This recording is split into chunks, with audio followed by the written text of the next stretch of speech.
সুপ্রিয় দর্শকবৃন্দ, আসসালামু আলাইকুম। আমি ডক্টর মোহাম্মদ মুসা খান। আজকে আলোচনা করব পুরুষের টেস্টিকুলার অ্যাট্রফি বা অন্ডকোষ শুকিয়ে যাওয়া নিয়ে।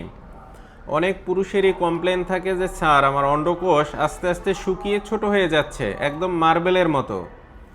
তো দর্শক, যখন এই অন্ডকোষে আপনার শুক্রাণু উৎপাদনকারী যে হরমোনগুলো থাকে, তারপর টেস্টোস্টেরন উৎপাদনকারী যে হরমোনগুলো থাকে, অর্থাৎ জার্ম সেল এবং লিডিক সেল এর কার্যক্ষমতা যখন একেবারে কমে আসে বা নষ্ট হয়ে যায়, তখন দেখা যায় এই টেস্টিকুলার অ্যাট্রফি বা পুরুষের অন্ডকোষ আস্তে আস্তে শুকিয়ে যায়। দর্শক, এই পুরুষের অন্ডকোষ শুকিয়ে যাওয়ার পিছনে কিছু কারণ রয়েছে।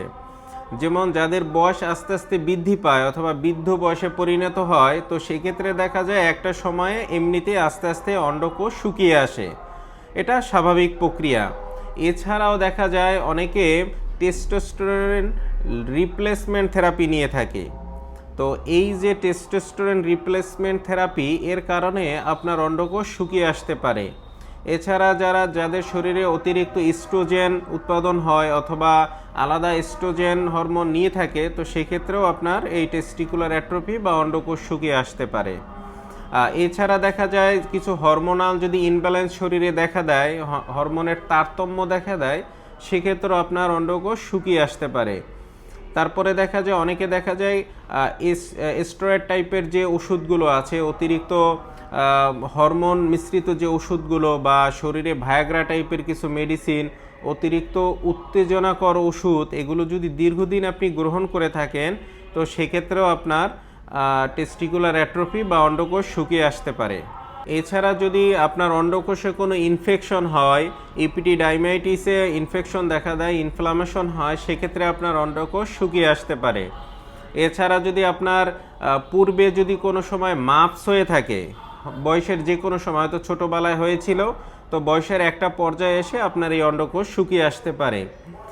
এছাড়া রয়েছে কিছু যৌনবাহিত রোগ, যেমন আপনার যদি গনোরিয়া হয়, প্রসবের রাস্তা থেকে পুজ আসা, ব্যথা করা, কিটকিট কামড় মারা, এটা মূলত যারা খারাপ মেয়ে বা মহিলার সাথে যদি সঙ্গম করে, অর্থাৎ সেক্স করে উইদাউট কন্ডম ছাড়া, কিংবা লালার সংস্পর্শে যদি যাওয়ার মাধ্যমে যদি তার মধ্যে গনোরিয়া চলে আসে এবং এই গনোরিয়া যদি দীর্ঘদিন তার শরীরে থাকে, সেক্ষেত্রে আপনার অন্ডকোষ শুকিয়ে আসতে পারে।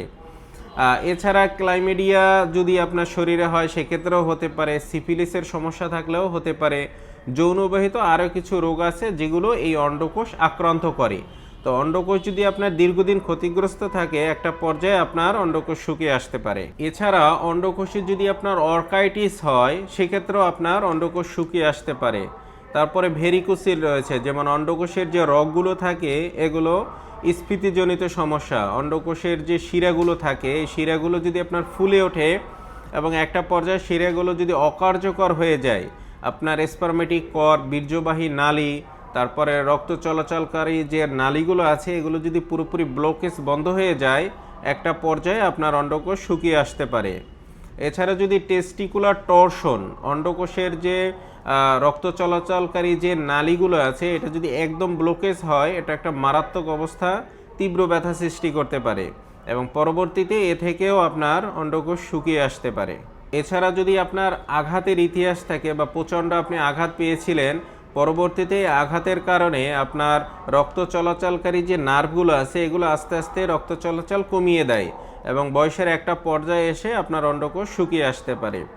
তো দর্শক, এই অন্ডকোষ যদি ছোট হয়ে মার্বেলের মতো হয় কিংবা একদম শুকিয়ে যায়, সেক্ষেত্রে আপনাকে বাচ্চাদানে অক্ষমতা তৈরি করে দেবে, অর্থাৎ বন্ধ্যাত্ব সৃষ্টি হবে, বাচ্চা নিতে পারবেন না।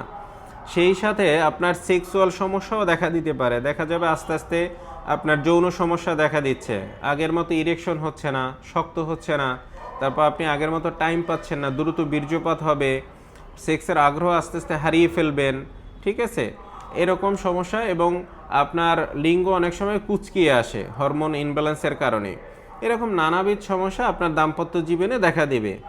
তো এই অন্ডকোষের টেস্টিকুলার অ্যাট্রফি যাদের রয়েছে, হোমিওপ্যাথিতে খুব ভালো চিকিৎসা রয়েছে। প্রাথমিক অবস্থা অথবা মাঝখানেও যদি আসা যায়, খুব অল্পতেই দেখা যায় এটা রিকভারি করা সম্ভব। তো আপনাদের যাদের এই টেস্টিকুলার অ্যাট্রফি হয়ে গেছে, আপনারা হোমিওপ্যাথিক চিকিৎসা নেন, ইনশাল্লাহ এ থেকে চিরতরে মুক্তি পেতে পারবেন। তো সবাই ভালো থাকবেন। আসসালামু আলাইকুম।